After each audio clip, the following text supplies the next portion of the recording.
Bien, vale, bien. Sí, estoy aquí, te estoy oyendo. Bien, bien. Mira, dame unos 20 minutos que yo estoy dando clase. Yo te vuelvo a llamar en 20 minutos. ¿Ok?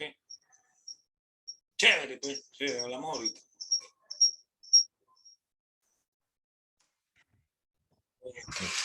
Ajá. Ok, vamos a seguir entonces con lo que habíamos dicho. Ok, a ver.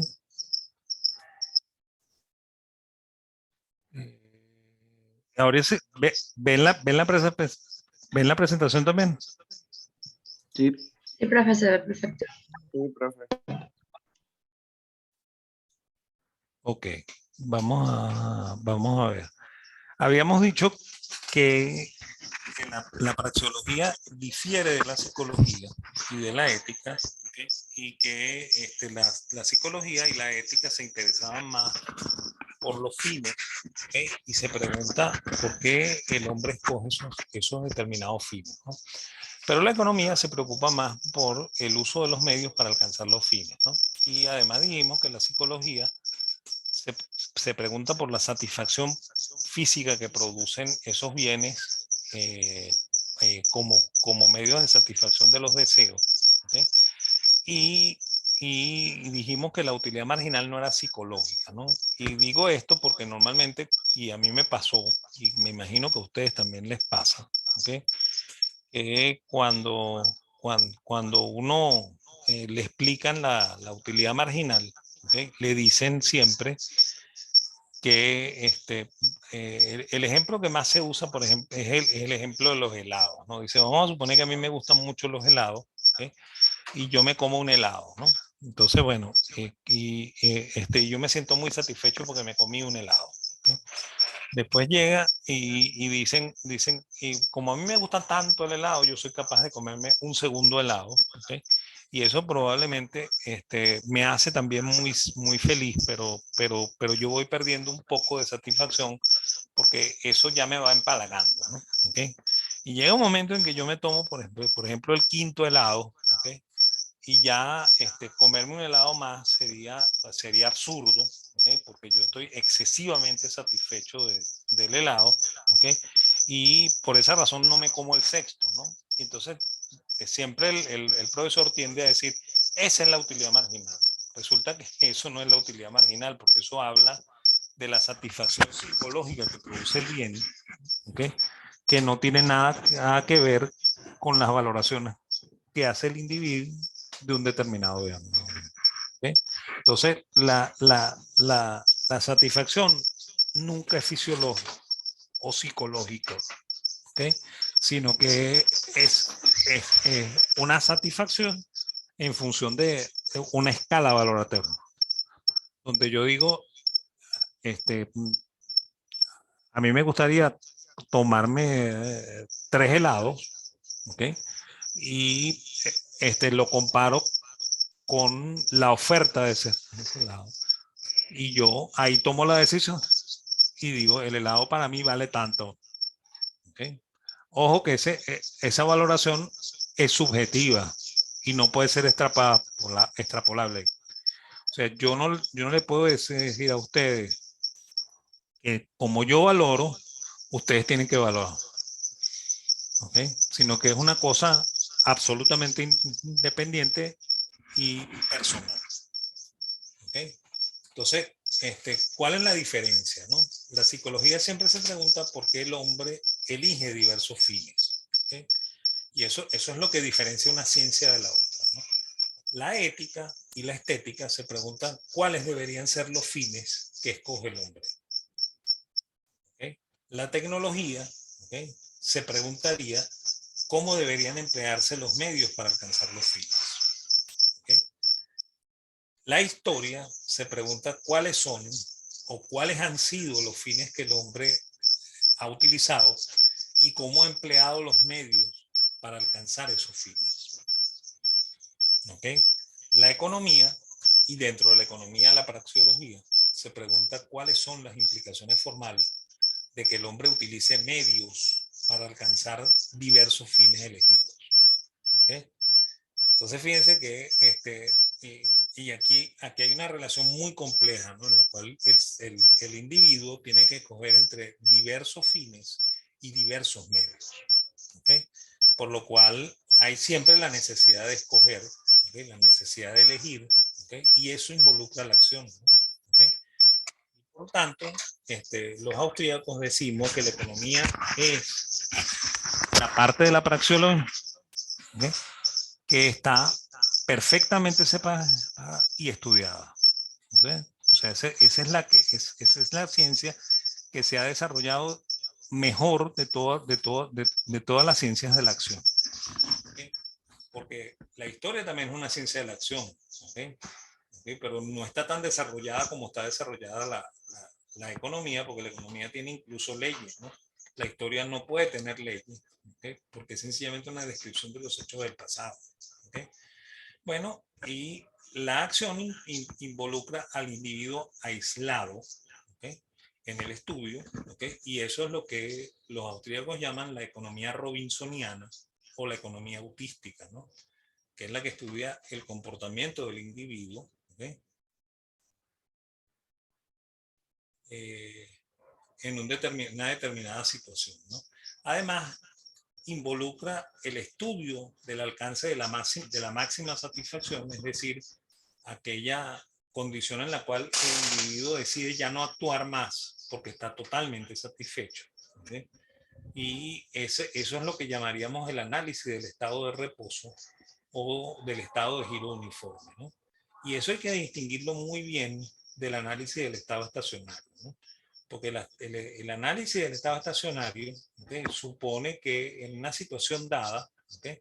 El individuo estudia cómo, si él modifica determinados medios, ¿okay? Ocurren determinadas causas, o sea, ocurren determinados efectos en sus decisiones, ¿no? Y eso es lo que le permite a él entender el proceso de la ciencia económica.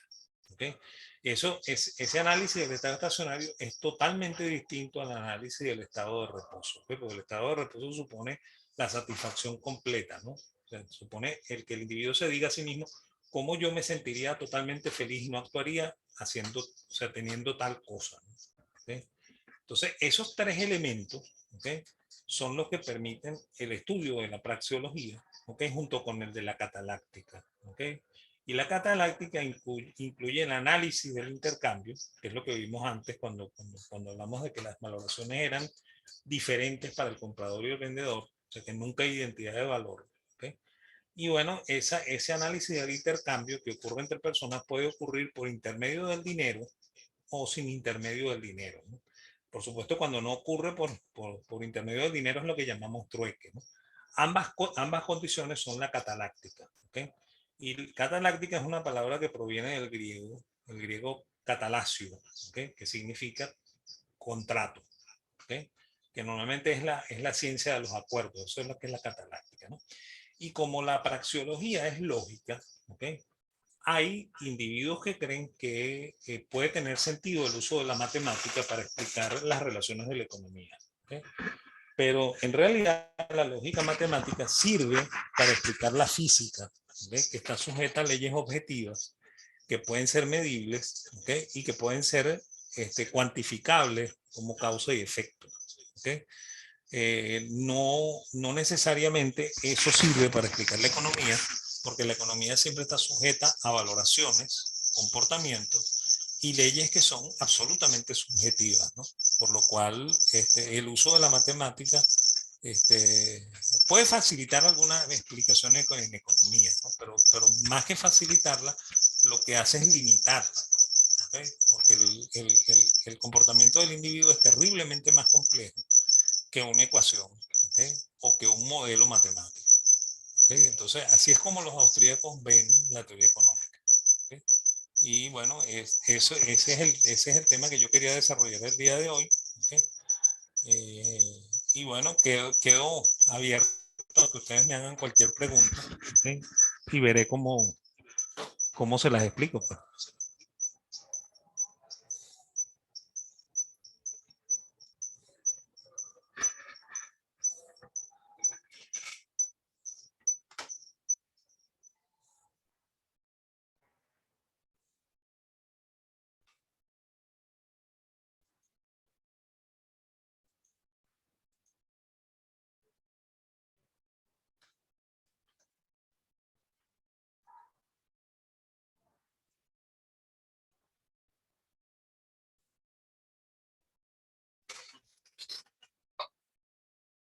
¿Aló?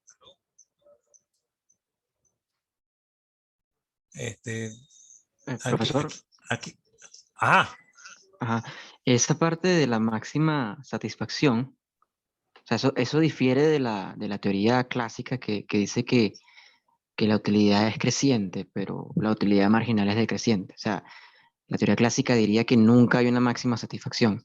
En cambio, aquí sí hay, ¿no? no, no es que la hay, sino que el individuo se cuestiona acerca de cuál es la situación en la que él se sentiría plenamente satisfecho y no actuaría. Y eso es lo que llamaría ya, análisis del estado de reposo o giro uniforme. O sea, es como decir, ya esto es suficiente, hasta aquí. Sí, sí.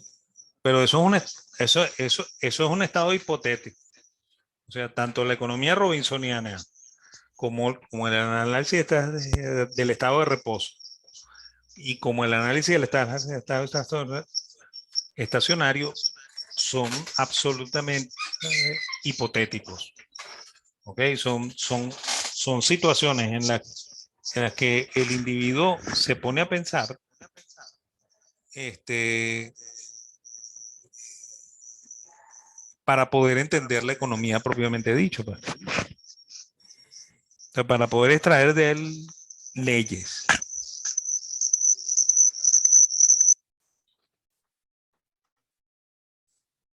No, ok, gracias. Ok. Hola, buenos días, profesor. ¿Cómo está? Ajá. Una pregunta. ¿Ok? Cuando hablamos del tema de las matemáticas, ¿ok? Y del conocimiento de la economía también. Por ejemplo, un caso muy práctico. ¿Cómo explicamos el fenómeno de la inflación o de la hiperinflación, no desde un punto de vista matemático, sino desde un punto de vista Ya va, ya va. Espérate un momentico, Tom, perdón un momentico. Vamos a hacer una cosa. Vamos a volver a cerrar y volver a abrir, porque es que más? yo no los oigo bien a ustedes tampoco. ¿Ok? Entonces, de verdad yo no te estoy oyendo la pregunta. Ok. Entonces yo voy a cerrar y volver a abrir y con gusto te respondo.